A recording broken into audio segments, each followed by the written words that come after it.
SJC-11310, Commonwealth v. Kenneth Scott Richards.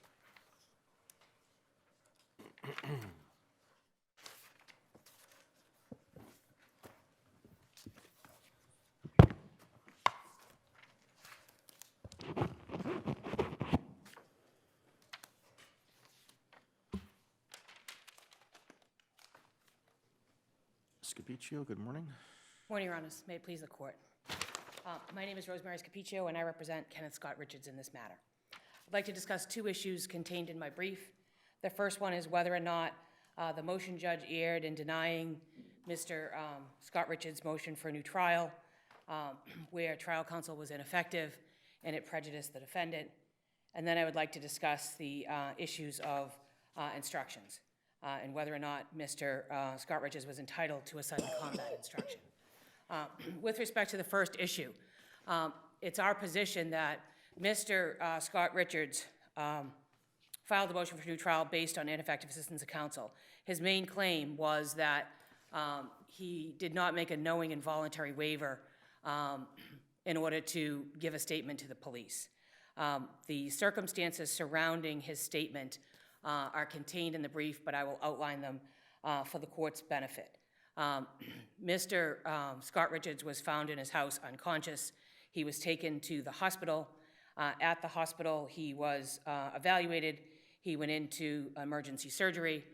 There were several drugs, according to an expert that I hired, that were in Mr. Richards' system, including anesthesia, including OxyContin, including propofol, and a number of other drugs that would have interfered with his ability to voluntarily give a statement under these circumstances. Mr. Richards came out of the operating room. He was given a drug by the name of Narcan to reverse the effects of the anesthesia.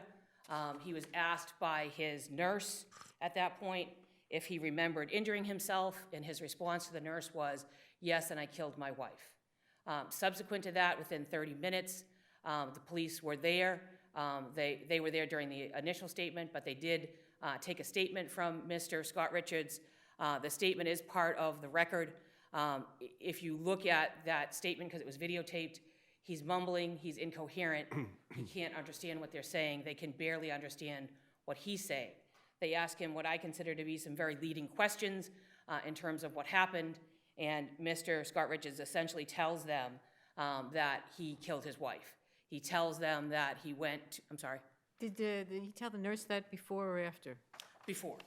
So The nurse was before. So he told that to the nurse He independently? did. Okay. He did. But this isn't just about Miranda, it's about voluntariness. Yeah, I understand. And my position is that when we hired an expert who looked at all of his medical records, the expert came to the opinion that there's no way that these drugs didn't interfere with his ability to voluntarily assent to making a statement.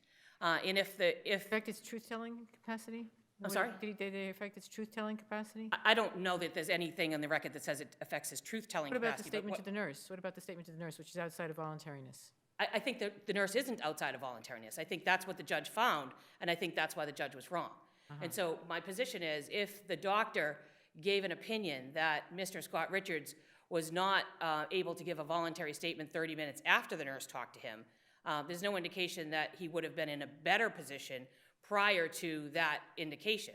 And so that what the Superior Court judge found in this case is that the trial attorney was ineffective for not hiring an expert and challenging this issue properly under a motion to suppress. The motion judge did find that there was merit to the constitutional claims we were arguing as far as the motion to suppress was concerned. Could you tell me what was in the motion to suppress? I mean, what were you trying to suppress? All statements that he'd All made? statements. All statements, okay. Yes. So he found credit. He did credit and did credit the expert's affidavit. The Commonwealth didn't, in this case, file an alternate affidavit. They didn't hire their own expert to refute what the expert was saying. And the judge made a determination that the trial attorney was ineffective. The way the trial attorney found out that he didn't do a good job is he himself had surgery sometime after this trial and realized when he was coming out of anesthesia for himself that there's no way he could have been in a position to make a knowing and voluntary waiver. He signed an affidavit to that fact, And Mr. Scott Richards signed an affidavit saying had his statements not come in, he never would have testified at trial. What do we do with that? That's the Andrews affidavit, isn't it? Yes. It's an unusual type of affidavit in a case like this, to say the least. Unusual in what way, Judge? I Well, didn't follow. he's referring to his own personal experience with a medical issue.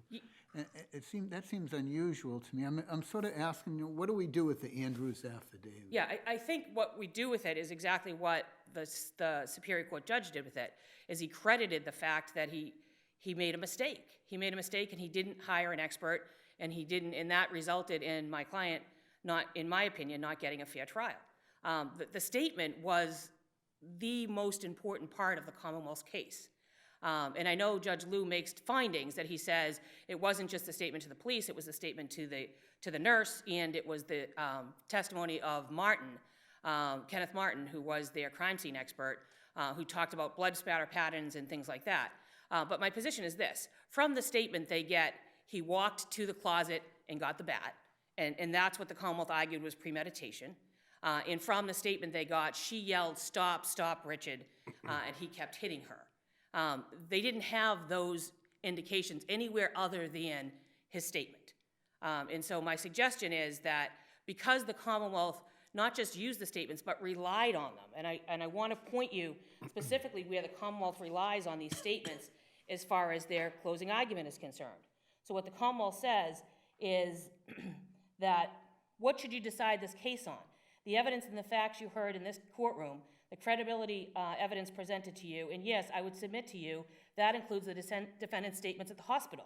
And she tells them to focus on the fact that the defendant's account, which he gave at the hospital, is corroborated by the evidence observed and recovered and testified to by the Raleigh Police Department. And the evidence specifically that she's talking about is the fact that they can infer deliberate premeditation from the fact that Mr. Richards said he got out of bed, he walked to the closet, he grabbed a bat, he went back and he beat his wife. You would have gotten atrocity of cruelty from the number of blows and the savage manner of the beating, right? Yes, there would have been atrocity and cruelty, but we don't know whether or not the jury decided it on the number of blows or on the Commonwealth's argument. So on atrocity and cruelty... So take the statement out of it, and I get your point that she was begging, but and you've obviously done lots of these cases where you have someone who beats someone over the head with a bat 6 to 7 times. That's usually enough for atrocity and cruelty. Unless there's a self-defense, Judge. And in this case, there was a self-defense. But wait, let's stop on the self-defense argument for a minute. You're not asserting a self-defense argument, are you? He asserted a self-defense argument at trial. Okay, right, but are you pursuing that on appeal now? Well, I'm saying that's what he testified to, and the jury could have credited it. Okay, all right. So what do we do with Judge Liu's findings? So Judge Liu was the motion judge. Yes, And he denied the motion to suppress. he did. He did understand, and anybody who watches or listens to the tape recordings would understand that he was under the influence of stuff. I mean, he's clearly, 8 different narcotics, yes. He's coming out of surgery. He can barely speak. He's clearly in pain, and he's just been out of surgery. So, and Judge Liu makes reference to that. Yes. So then we have footnote 2, which, as opposed to saying, I was the motion judge, if I knew all that's in the affidavit, I would have come to the same conclusion. He says, well, I'm not quite sure what he says. The court does not indicate that had the expert evidence been introduced at the motion to suppress hearing, the court's result would have been different.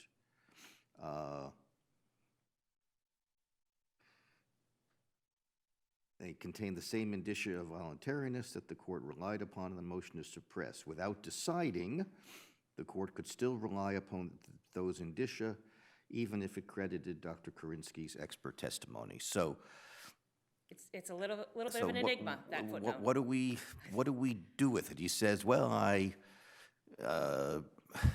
could have. I mean, he doesn't pull the trigger. He does not. And I think that's the problem, is But that he doesn't tell us the order he would. So what do we do with that? So you have two choices. You can either look at the evidence that he looked at and make a decision, or you can send it back for further findings. I think those are the only two decisions you can make. Because my position is that in order for him to have satisfied that first prong of ineffective under the case law, he had to have found that there was a constitutional violation. And for the purposes of the motion to suppress, that constitutional violation would have been enough. And he finds that in the motion for a new trial. He finds that first prong of constitutional violation. So that's why that footnote is confusing to me, because if you're finding a constitutional violation with what happened in this case, and clearly he had to have found it to be able to satisfy the first prong, then how do you say that you wouldn't have decided the motion to suppress any differently? Well, no, because the constitutional violation has two parts to it. One Right. is that counsel was ineffective, and secondly, that it would have mattered. Right, but And I think you agree that if the judge had said, I was fully aware, as reflected in my findings initially, that he was under the influence of these drugs, what Dr. Korinsky says is not really news to me, and therefore, even if I had the benefit of that, my decision would have been the same, then there's no consequence to the failure to do I agree. that. So, so the question, if it turns out that that matters, if we are not persuaded by the Commonwealth's view or Judge Liu's view, that we can put the confession aside and still say that it was essentially harmless. Do we then, I mean, was there evidence apart from at the motion suppress hearing, was there testimonial evidence apart from the videotapes? the videotapes were the main evidence at the motion to suppress. The nurses both testified. Yes. Two nurses testified to the effects of anesthesia, right? Yes.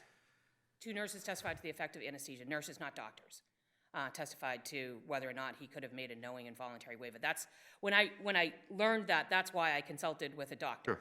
Sure. I mean, I suppose you would want this case to stand for the proposition that when a defense attorney is raising a voluntariness or some type of challenge to his statements, and there's a medical issue, probably should consult a physician. At a minimum, you need to, I mean, we try a lot of cases out there, but we're not experts. And so when there's an issue, I don't know how you look at that tape and not consult an expert. I don't know if the defense attorney thought the tape was enough, or that would get him over the rail. But clearly, you have a burden to meet, and in order to meet that burden, you're going to need more than what you have as far as his statement is concerned. And so at a minimum, I absolutely agree, Judge Gaziano, at a minimum, a defense attorney under those circumstances should consult with an expert. It's like Ribeiro, where there's a mental health issue, and the trial attorney said, seemed good enough to me. And that's what it seems like here. It seems like if you watch the video, it seems so overwhelming that he didn't really have his faculties together, that he didn't bother consulting with an expert. And an expert, in my opinion, would have made the difference. Now, I know Judge Liu doesn't... The difference, if we can go back to Justice Gaziano's earlier question, would have made a difference as to deliberate premeditation. What about extreme atrocity or cruelty, though? This goes in the Kenneth factors that Yes. are present. I mean, didn't the... I know that you have an issue about the order in which the model instructions address mitigation. Yes. But putting that aside, we have the jury evidently finding beyond a reasonable doubt that there was an excessive force in self-defense. So why can't you look at this under extreme atrocity or cruelty and say that the error is harmless?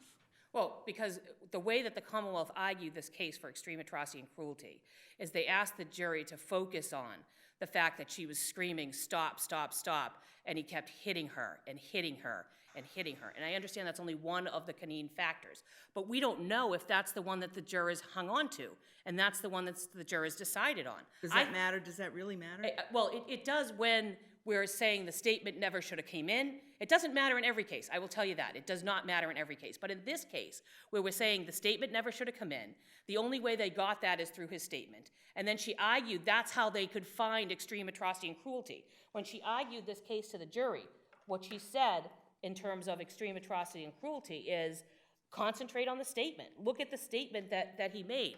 He hit her in the head and she yelled stop. And he kept hitting her and hitting her and hitting her. So the point you're making is just because the Kenneth factors, you don't have to be unanimous on them, on the specific facts of this case, the statement was perhaps what was dispositive on extreme atrocity and cruelty. I believe the statement was dispositive. What Judge... Not the hitting over and over and over and over again, which is independently provable, right? Right. The hitting came in through Kenneth Martin, yes. That was independently. It was done. independent of the So, statement. if the prosecutor had not basically relied on the statement, there would have been enough for the convening factors to have been satisfied on the basis of he hit her again and again and again. Unless the jury believed the self-defense. Right. If the jury believed the self-defense, then what Kenneth Martin testified to Over and over and would- over again, really? would have been consistent, because he had stab wounds. He had stab wounds that the Commonwealth said was self-inflicted. Yeah. His theory when he got up and testified, despite whether or not you believe his testimony or not, his theory was he woke up, she was on top of him, she had already stabbed him in the chest, and they were struggling. And so could the jury have found that that was valid? Yes, they could have, because the evidence of the number of blows only matters for the time that they're struggling. And in this case, they would not have had any of that information with respect to the time of struggle, according to Mr. Scott Richards, if his statement didn't come in. He felt compelled to have to testify, in this case, to explain what happened. And his testimony, I will tell you, is different from his initial statements to the police. It's different. So- And it's problematic as a trial attorney that it's different. But it's what he said. And could the jury have credited what he said? Sure, they could. But did they? Clearly they didn't. They didn't believe the excessive force in self-defense. And so we have to sit here now and say, why wouldn't they have believed that? And certainly the 6 blows to the head and the body could have been a reason that they didn't believe that. Absolutely, Your Where Honor. did they find her body, by the way? In the bed. In the bed. So she was in the bed. But he gets, I mean, this is unusual for us to deal with, because you get self-defense only through his testimony at trial. Yes.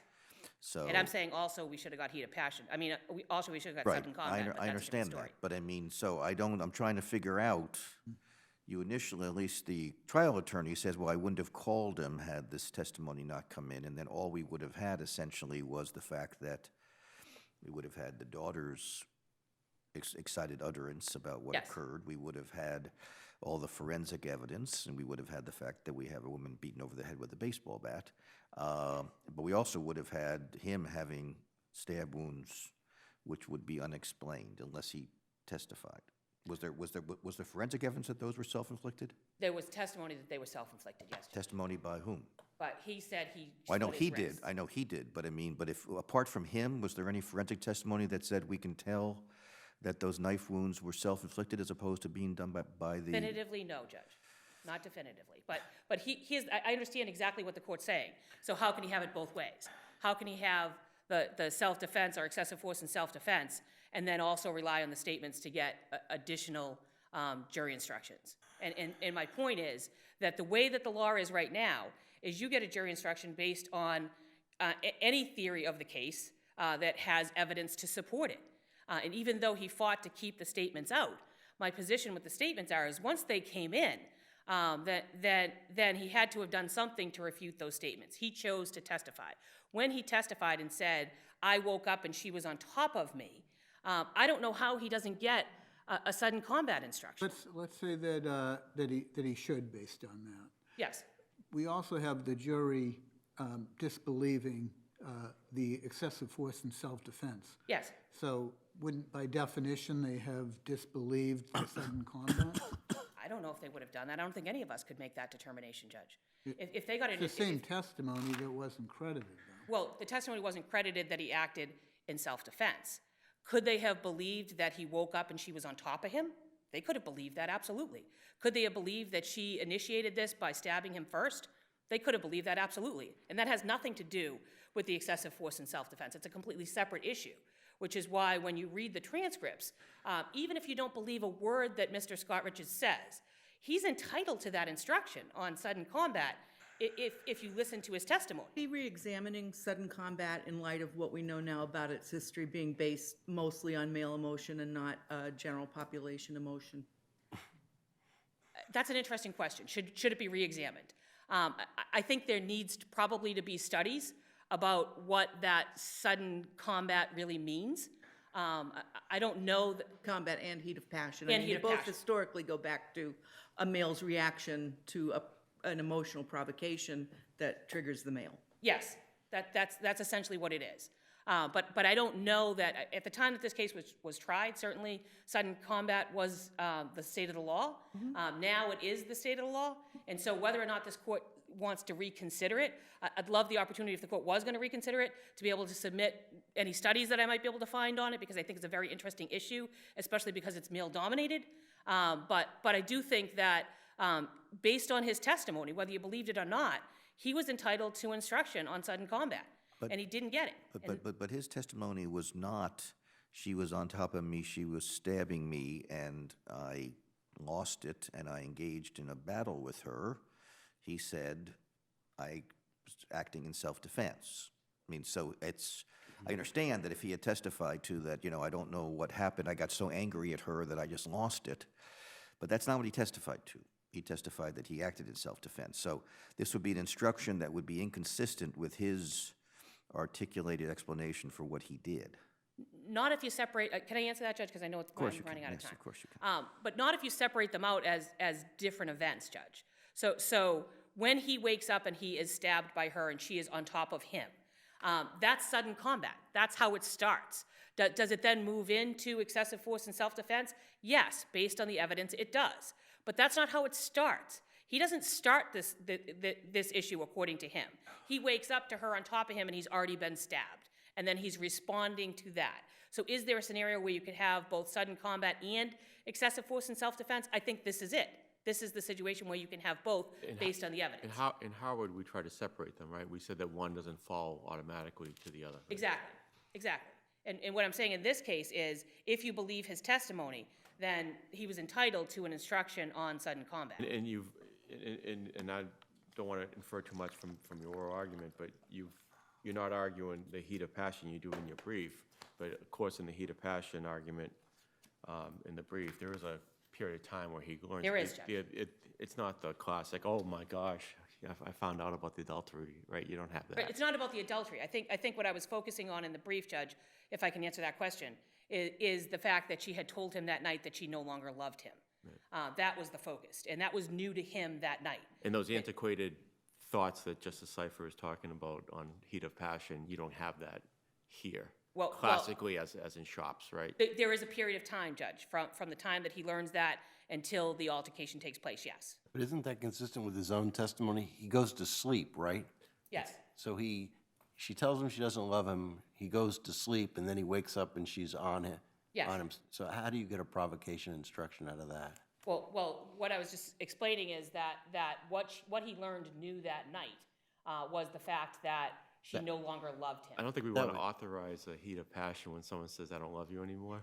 Yeah, I understand completely. But in terms of the newness of the information, Justice Can't Kavanaugh. really be so provoked that you go to bed, fall asleep.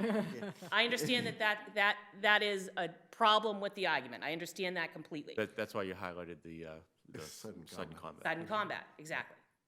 And if there are no further questions, Wait, one more. So, Sure. so I know that you initially in your brief focused on reasonable provocation, but are you not claiming reasonable provocation could have been from her stabbing him, or are you basing that purely on sudden combat? Well, in terms of... The reasonable provocation can be physical as opposed to emotional. I understand that completely. So in terms of him waking up and having her on top of him, I think that supports a sudden combat, Judge. Okay. Thank you. Mr. O'Sullivan.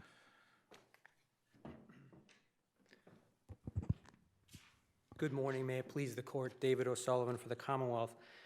The defendant was convicted on 2 theories of first-degree murder: extreme atrocity or cruelty and deliberate premeditation. The claim below in the motion for new trial was ineffective assistance for failure to hire a medical expert on the effect of hospital-administered medications on the defendant's ability to validly waive Miranda and to make a voluntary statement. Did the judge err in finding that the statement to the nurse wasn't subject to a voluntariness inquiry? The judge noted, and I would agree with Justice Gantz's characterization that the findings are somewhat enigmatic, but the judge does say that, look, Dr. Carinci's opinion doesn't address the statements to the nurses. But why not? What's that? Why not? Well, they don't, for no clear reason in the record, I would submit. But I would agree with my sister. Was that an error in his analysis? I believe that was an error in his analysis and a failure to note that they made additional statements to nurses prior to those statements. But I guess the point I'm trying to, I'll be less oblique.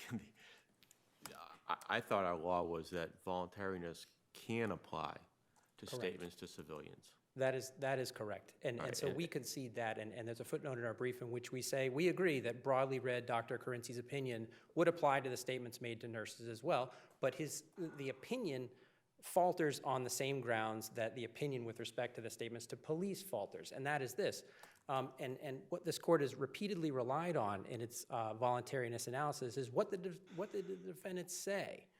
Were there mental effects that were evident in the substance of what he was saying to both the nurses and to the police? And the medical opinion asserts in very broad and blanket terms that it is a, quote, medical fact that these particular medications would have mental effects, and it lists them on his consciousness, his awareness, his orientation, his concentration, his cognition. But nowhere in any of the statements, and that's why they're reproduced almost in full in the Commonwealth's brief, do you see any of those mental effects in evidence in what Mr. Richards said?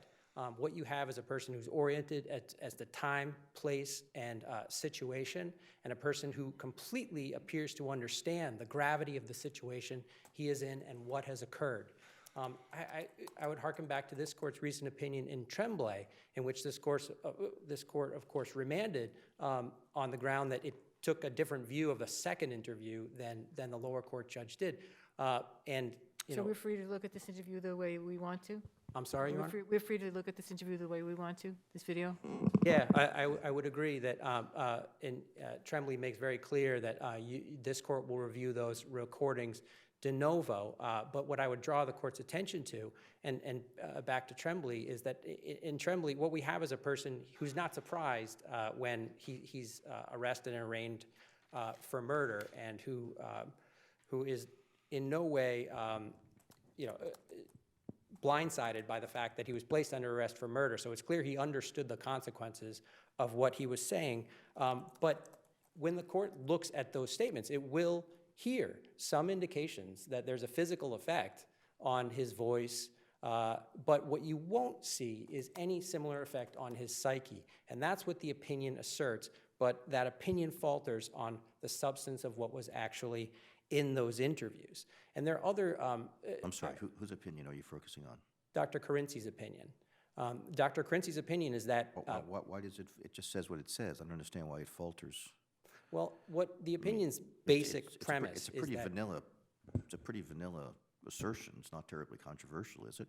No, and in fact, it's consistent with what Judge Liu found in the original motion to suppress as to part of the first interview, was that his mental faculties were affected by these medications for part of the first interview, and he said they had dissipated by the latter half of the first interview, and certainly by the second interview 2 hours later.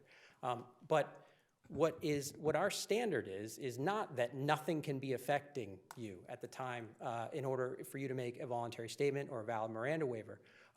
What our standard is that only statements attributable in large measure to a defendant's intoxicated state would be not free and voluntary acts. And the question is essentially one of degree.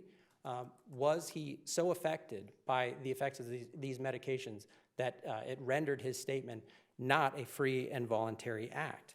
What we have is a defendant who is not only oriented as to time, place, and situation, but someone who's exhibiting emotions that are entirely appropriate to the situation. He knows he has killed his wife, and that is not contested by anybody, and he is exhibiting appropriate emotions as to that. Now, to the extent, what the opinion doesn't separate out is the effects of that anguish, which reflect that his mental faculties, I would suggest, are perfectly intact, versus the effects of these medications. Now, of course, no opinion could do that, but that is in play as well. Nor does it make any distinction between the first interview, in which the physical effects of the medications are concededly in evidence, particularly in his voice, and you'll hear that.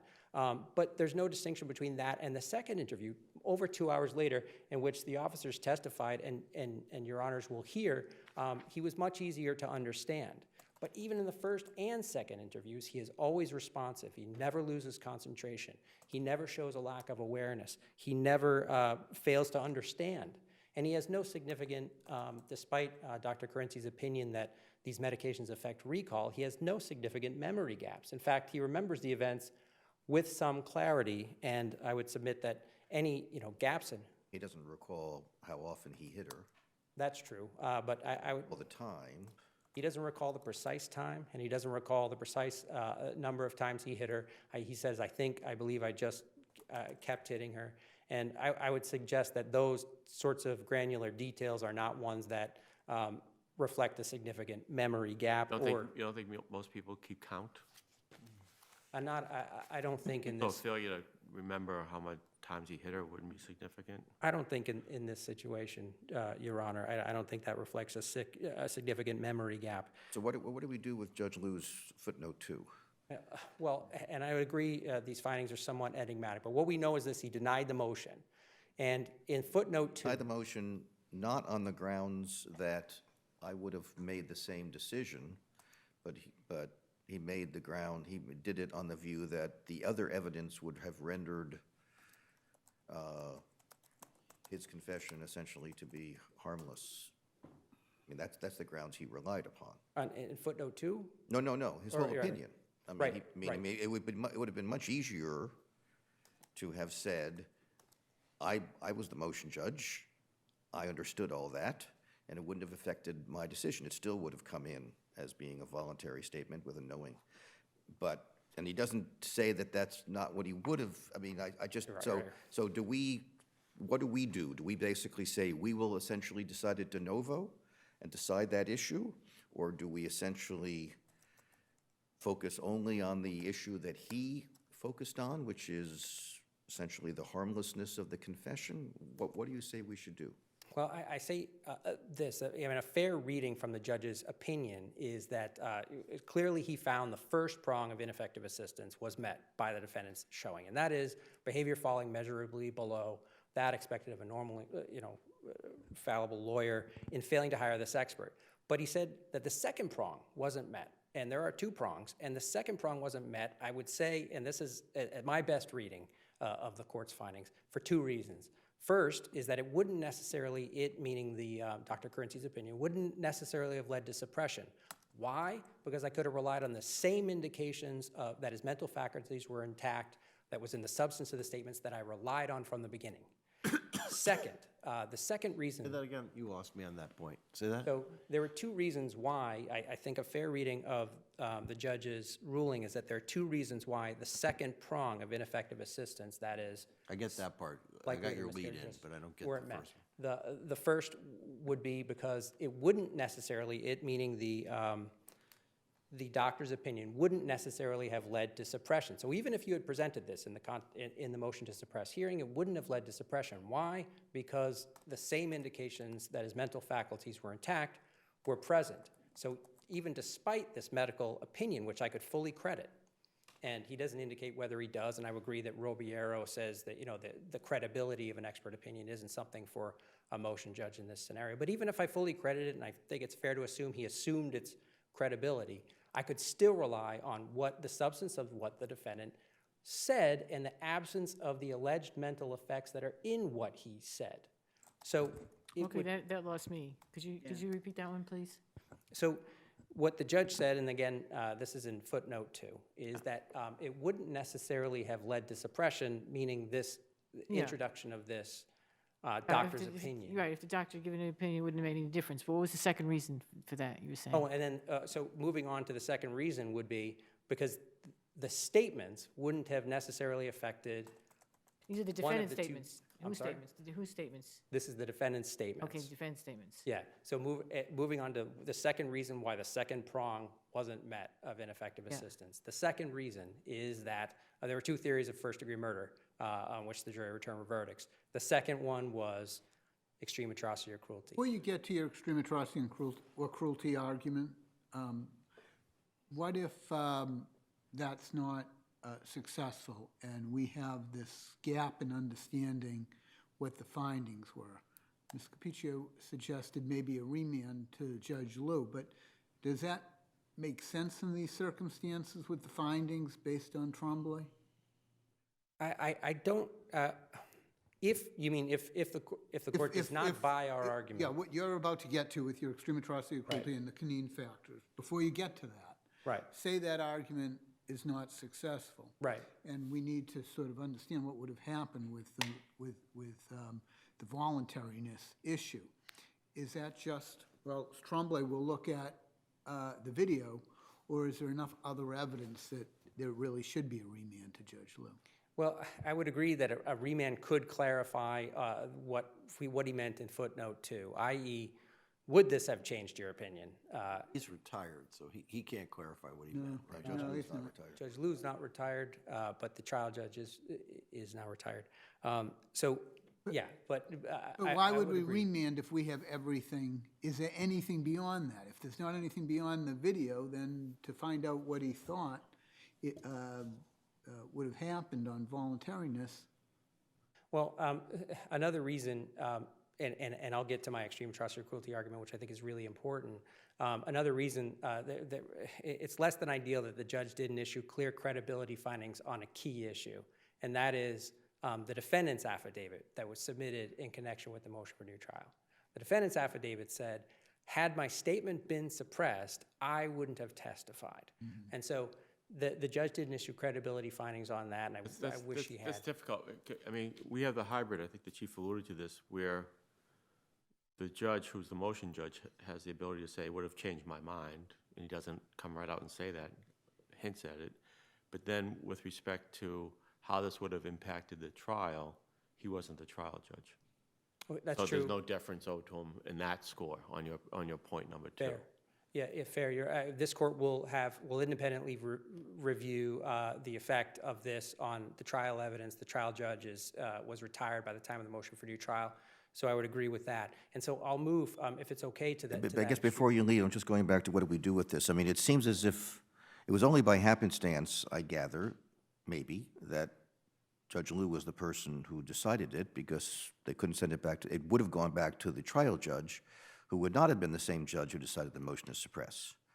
And that judge, had he still been sitting, would not, or she, I forget, would not have been able to render a decision as to what the motion judge would have done, because he or she would not have been the motion judge. Fair. So are you basically saying that we should essentially decide the issue, that we should essentially resolve whether it would have mattered? Well, if it had gone back to the motion judge, or to the trial judge, this court would have had to afford deference to that judge's view of the evidence, because he would have been sitting in the courtroom while it was adduced. But that said, I don't think the judge, I think this court, because of the peculiarities of this case, it went back to the motion judge. This court reviews the recordings de novo.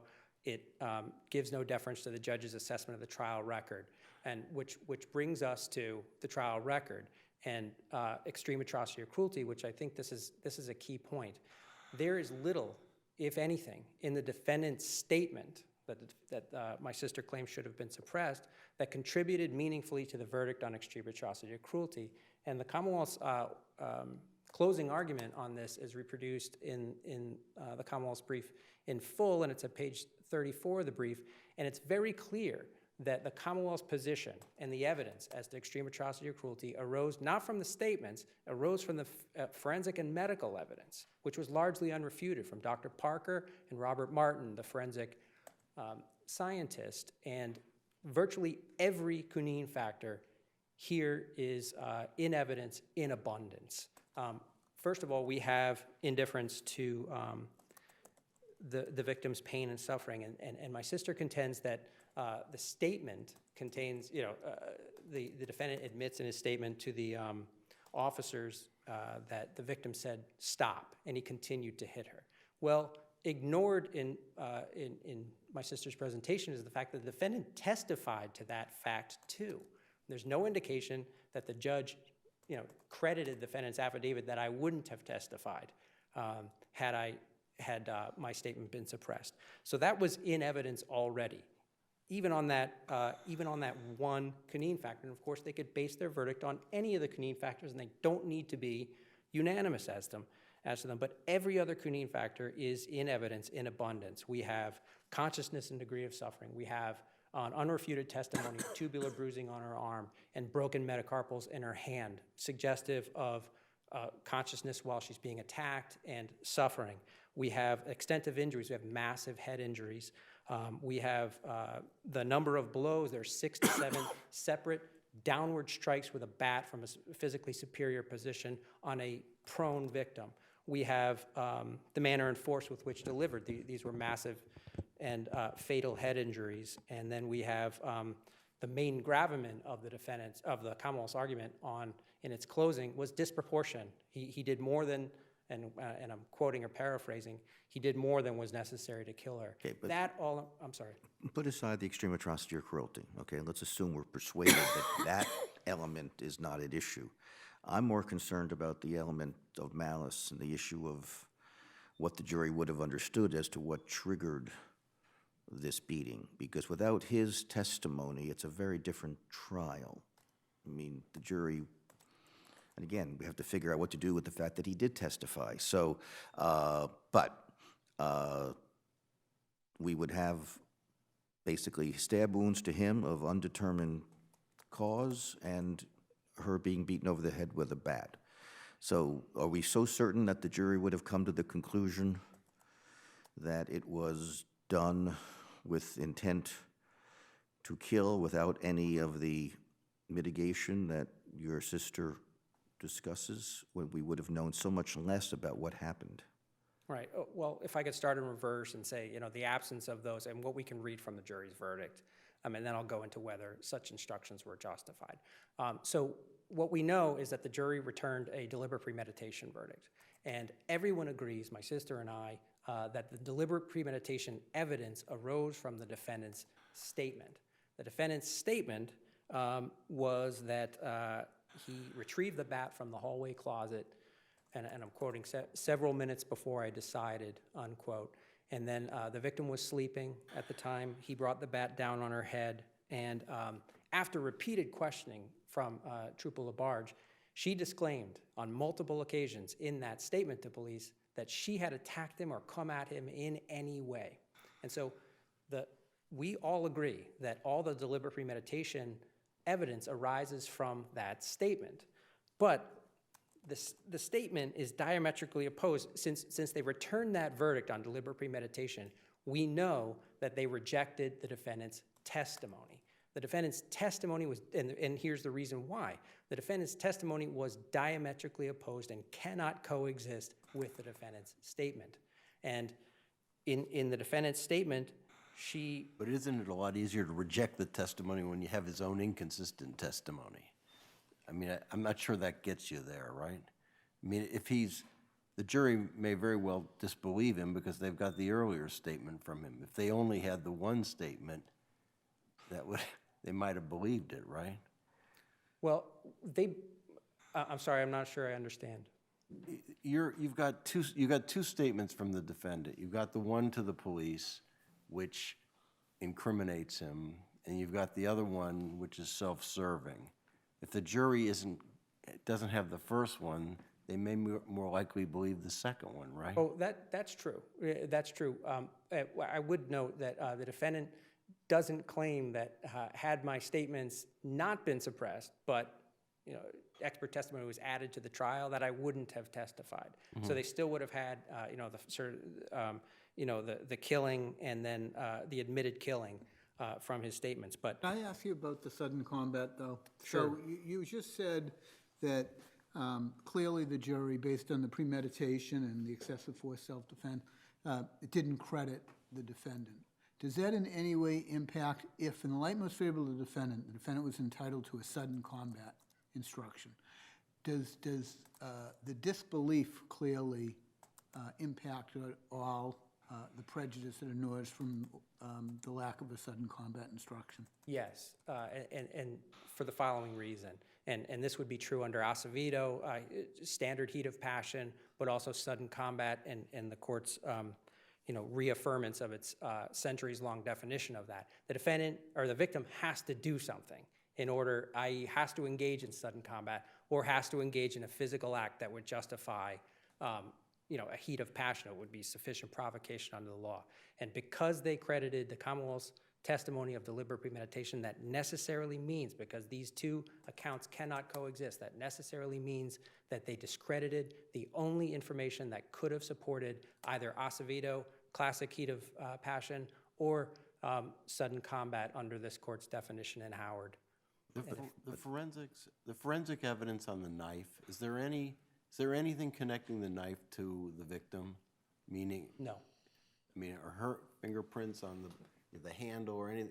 How much testimony do we have on that? Because I haven't read the transcripts. No, Your Honor, in short, there isn't. But I would note that in the defendant's statement to police, he says that after repeatedly hitting the victim with the bat, he went to the kitchen and obtained a serrated knife, and then cut his wrists, stabbed himself in the chest, and cut his neck. I'm just trying to understand, is the overwhelming evidence, apart from the statements, that he's, what is the forensic evidence on the knife exactly? Do we have descriptions that these are self-inflicted? I mean, your sister argues not definitively, but I'm trying to understand how definitive the testimony is that he stabbed himself and cut himself up not from him, but from the expert witnesses.